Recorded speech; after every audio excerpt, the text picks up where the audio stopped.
The date of the first human presence in Ivory Coast has been difficult to determine because human remains have not been well preserved in the country's humid climate. However, the presence of old weapon and tool fragments in the country has been interpreted as a possible indication of a large human presence during the Upper Paleolithic period, or at the minimum, the Neolithic period. The earliest known inhabitants of Côte d'Ivoire, however, have left traces scattered throughout the territory. Historians believe that they were all either displaced or absorbed by the ancestors of the present inhabitants. Peoples who arrived before the 16th century include the Aatari, Côte, Zaire, Ega and Dies.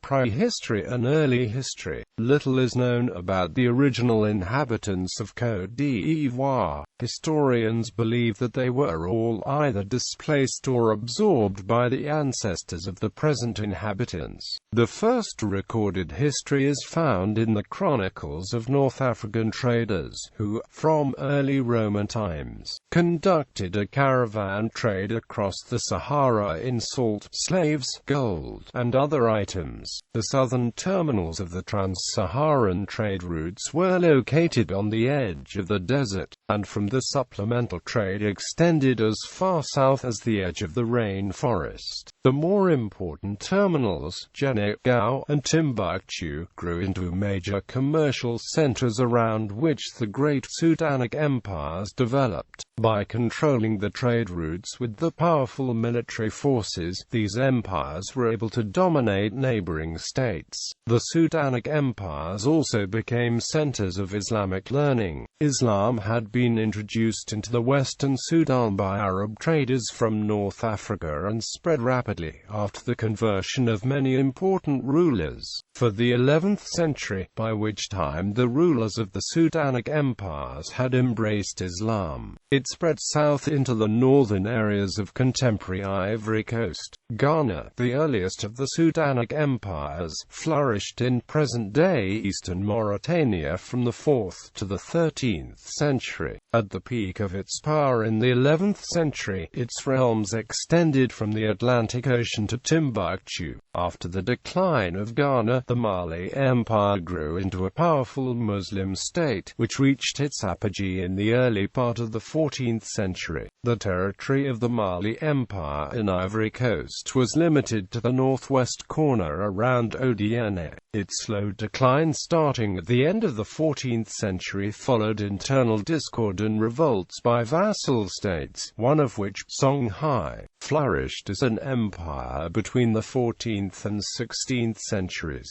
Songhai was also weakened by internal discord, which led to factional warfare. This discord spurred most of the migrations of peoples southward toward the forest belt. The dense rainforest covering the southern half of the country created barriers to large-scale political organizations as seen further north. Inhabitants lived in villages or clusters of villages whose contacts with the outside world were filtered through long-distance traders. Villages subsisted on agriculture and hunting.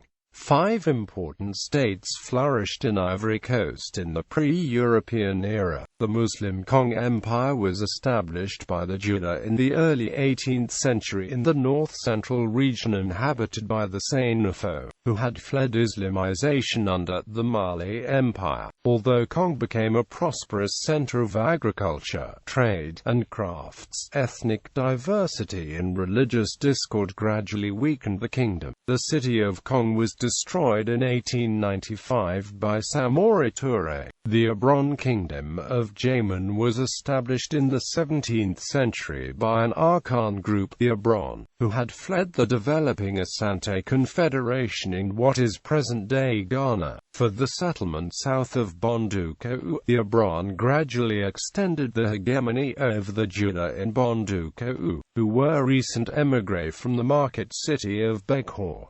Bondoukou developed into a major center of commerce and Islam. The kingdom's Quranic scholars attracted students from all parts of West Africa. In the mid-18th century in east-central Ivory Coast, other Arkan groups fleeing the Asante established a Bali kingdom at Sakasso and two Agni kingdoms, in Dania and Sanwi. The Bali, like the Asante, elaborated a highly centralized political and administrative structure under three successive rulers, but it finally split into smaller chiefdoms. Despite the breakup of the kingdom, the Bali strongly resisted French subjugation. The descendants of the rulers of the Agni kingdoms tried to retain the separate identity long after Ivory Coast's independence, as late as 1969. The Sanwi of Kranjabo attempted to break away from Ivory Coast and form an independent kingdom.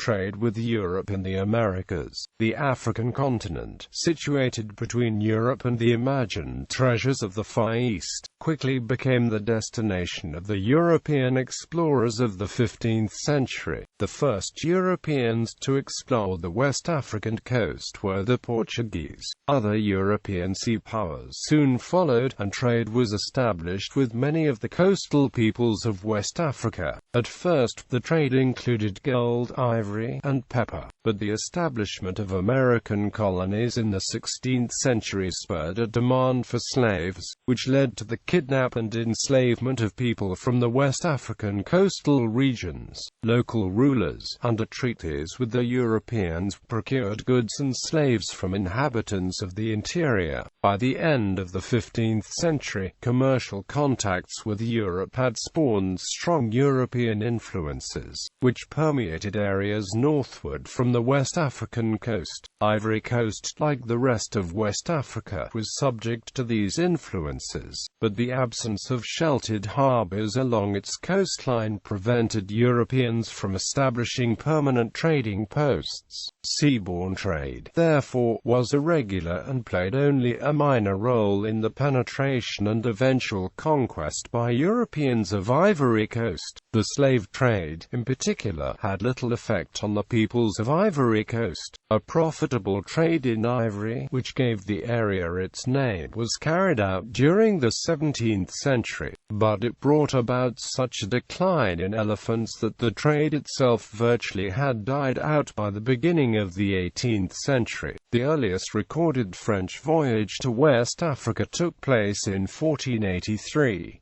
The first West African French settlement, St. Louis, was founded in the mid-17th century in Senegal, while at about the same time the Dutch ceded to the French a settlement at Isle de Gorée off Dakar. A French mission was established in 1687 at Assini, near the Gold Coast border, and it became the first European outpost in that area. Assini's survival was precarious, however, and only in the mid-19th century did the French establish themselves firmly in Ivory Coast. By that time, they had already established settlements around the mouth of the Senegal River and at other points along the coasts of what are now Senegal, Gambia, and Guinea-Bissau. Meanwhile, the British had permanent outposts in the same areas and on the Gulf of Guinea east of Ivory Coast. In the 18th century, the country was invaded by two related Arkan groups, the Agni, who occupied the southeast, and the Balais, who settled in the central section. In 1843 to 1844, French Admiral Bouat-Willamez signed treaties with the kings of the Haut-Bassam and Assini regions, placing the territories under a French protectorate. French explorers, missionaries, trading companies, and soldiers gradually extended the area under French control inland from the Lagoon region. However, pacification was not accomplished until 1915. Activity along the coast stimulated European interest in the interior, especially along the two great rivers, the Senegal and the Niger. Concerted French exploration of West Africa began in the mid-19th 18th century but moved slowly and was based more on individual initiative than on government policy. In the 1840s, the French concluded a series of treaties with local West African rulers that enabled the French to build fortified posts along the Gulf of Guinea, to serve as permanent trading centers. The first posts in Ivory Coast included one at Assini and another at Grand-Bassam, which became the colony's first capital. The treaties provided for French sovereignty within the posts and for trading privileges in exchange for fees or customs paid annually to the local rulers for the use of the land. The arrangement was not entirely satisfactory to the French because trade was limited and misunderstandings over treaty obligations often arose. Nevertheless, the French government maintained the treaties, hoping to expand trade.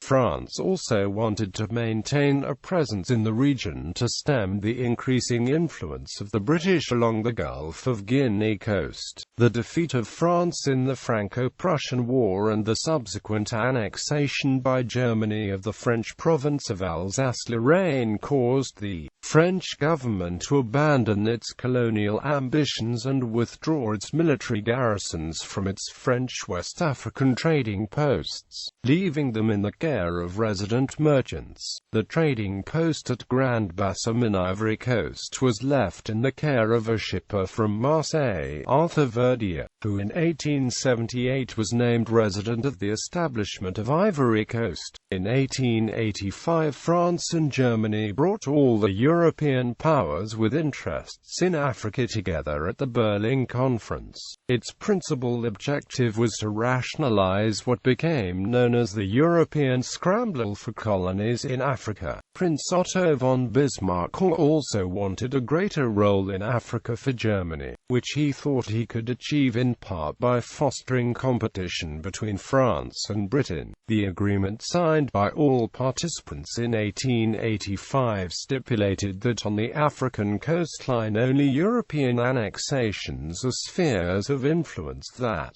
involved effective occupation by Europeans would be recognized. Another agreement in 1890 extended this rule to the interior of Africa and set off a scramble for territory, primarily by France, Britain, Portugal, and Belgium. Establishment of French rule. In 1886, to support its claims of effective occupation, France again assumed direct control of its West African coastal trading posts and embarked on an accelerated program of exploration in the interior. In 1887, Lieutenant Louis-Gustave Binger began a two-year journey that traversed parts of Ivory Coast's interior. By the end of the journey, he had concluded 4 treaties establishing French protectorates in Ivory Coast. Also in 1887, Verdier's agent, Marcel Triclopleen, negotiated 5 additional agreements that extended French influence from the headwaters of the Niger River basin through Ivory Coast. By the end of the 1880s, France had established what passed for effective control over the coastal regions of Ivory Coast, and in 1889 Britain recognized French sovereignty in the area.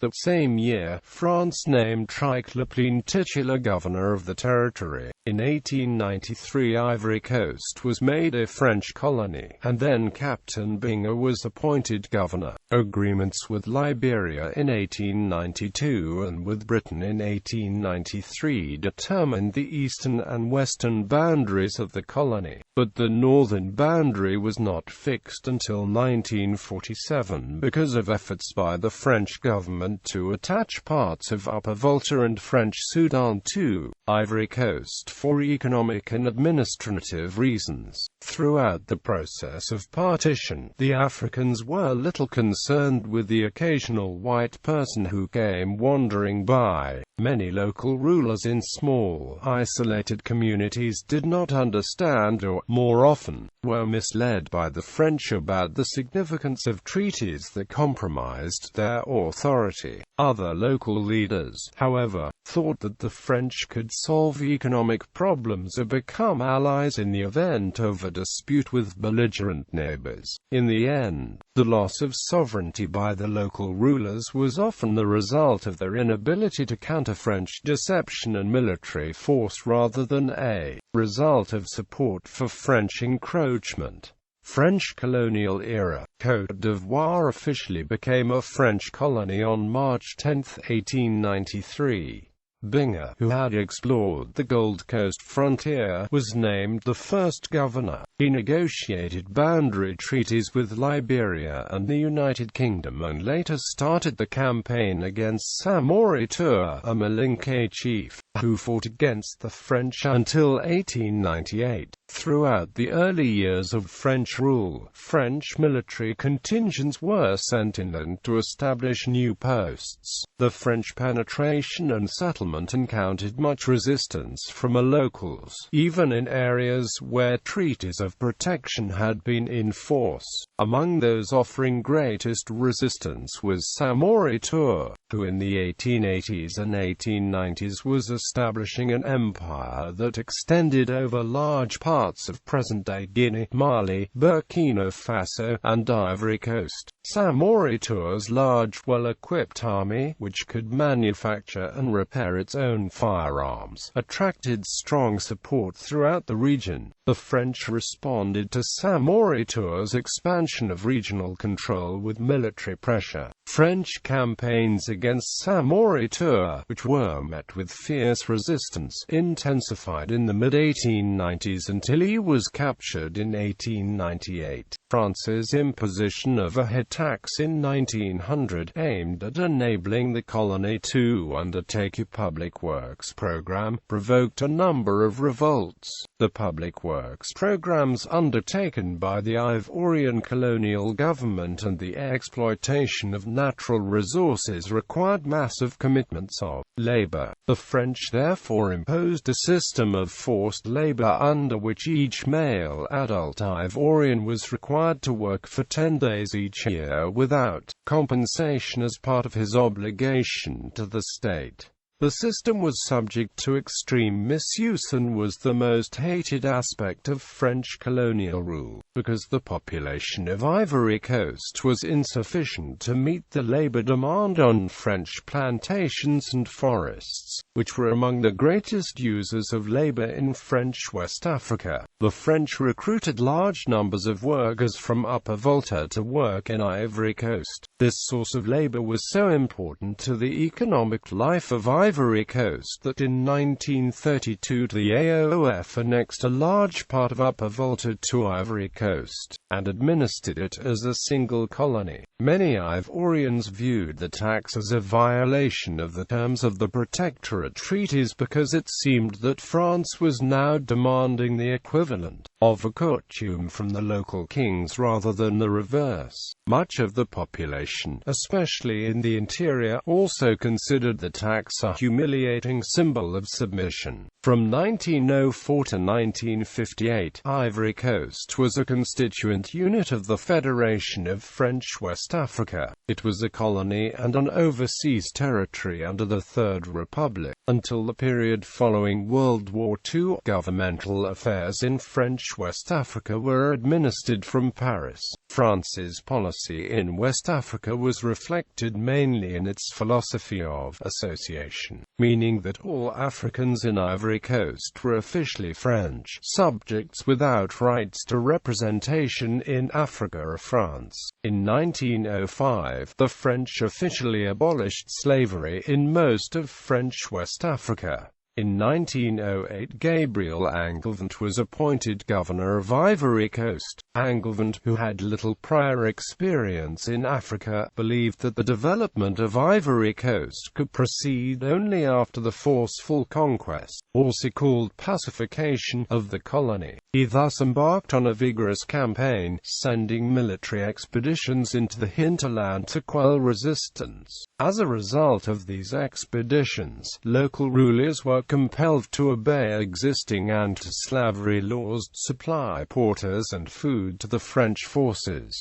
and ensure the protection of French trade and personnel. In return, the French agreed to leave local customs intact and specifically promised not to intervene in the selection of rulers. But the French often disregarded their side of the agreement, deporting or interring rulers regarded as instigators of revolt. They also regrouped villages and established a uniform administration throughout most of the colony. Finally, they replaced the coutume with an allowance based on performance. French colonial policy incorporated concepts of assimilation and association. Assimilation presupposed the inherent superiority of French culture over all others, so that in practice the assimilation policy in the colonies meant extension of the French language, institutions, laws, and customs. The policy of association also affirmed the superiority of the French in the colonies,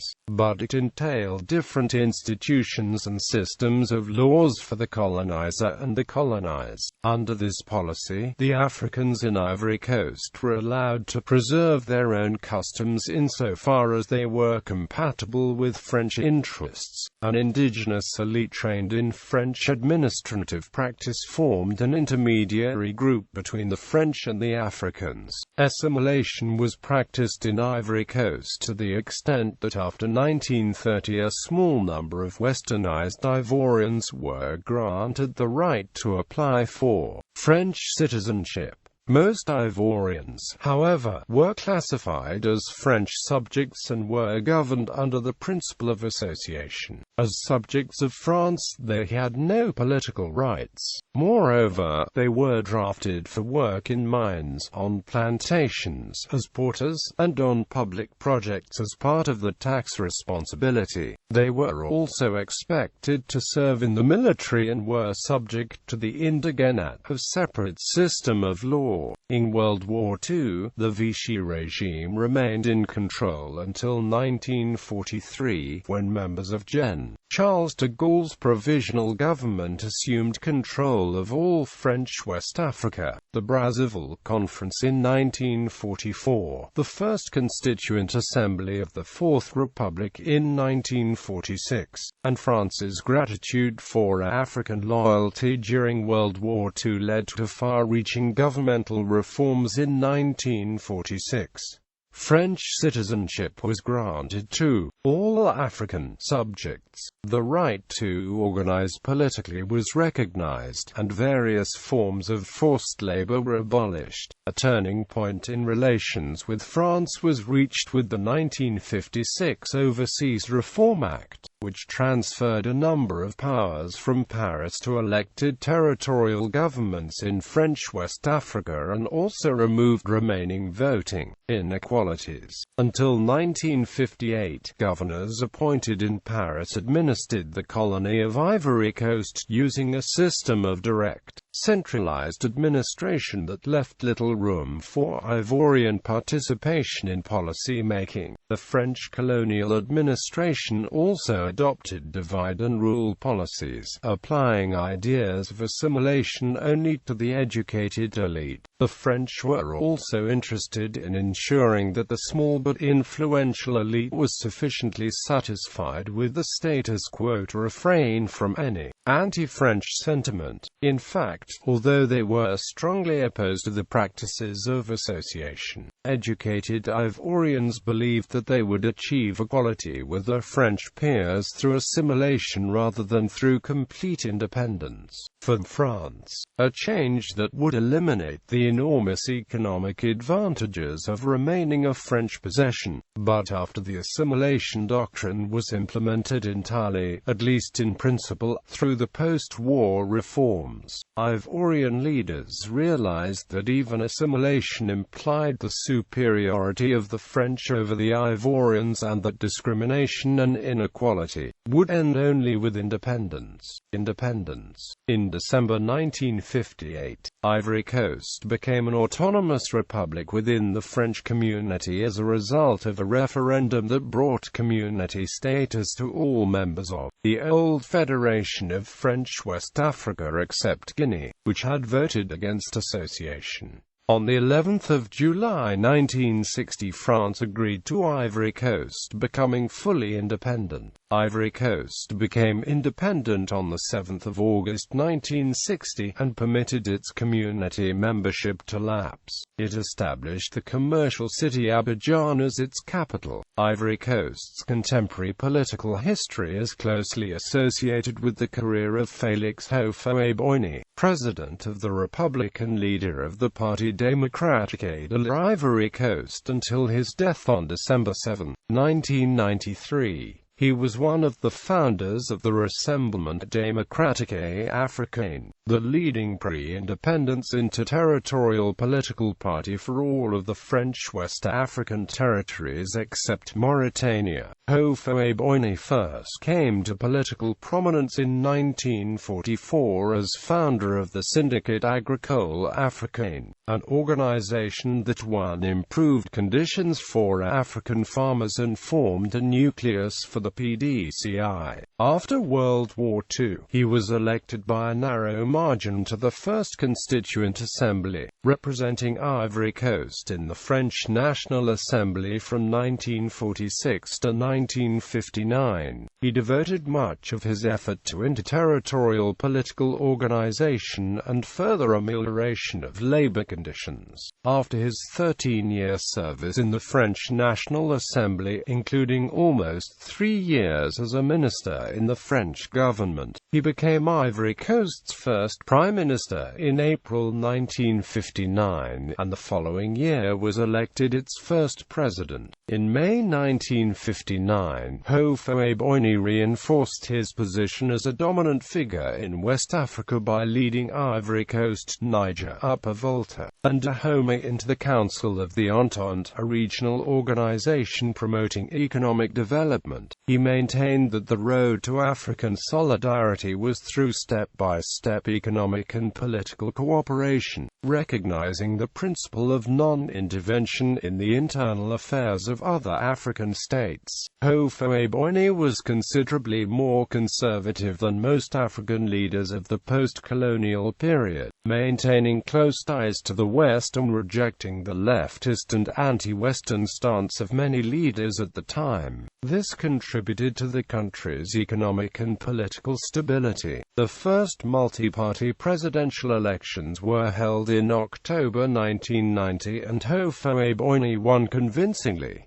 After Houphouët-Boigny died on December 7, 1993, and was succeeded by his deputy Henry Konan Béacute, who was the president of the parliament. He was overthrown on December 24, 1999 by General Robert Gué, a former army commander sacked by Béacute. This was the first coup d'état in the history of Ivory Coast. An economic downturn followed, and the junta promised to return the country to democratic rule in 2000. Gué allowed elections to be held the following year, but when these were won by Laurent Gbagbo, he at first refused to accept his defeat, but street protests forced him to step down, and Gbagbo became president on October 26, 2000.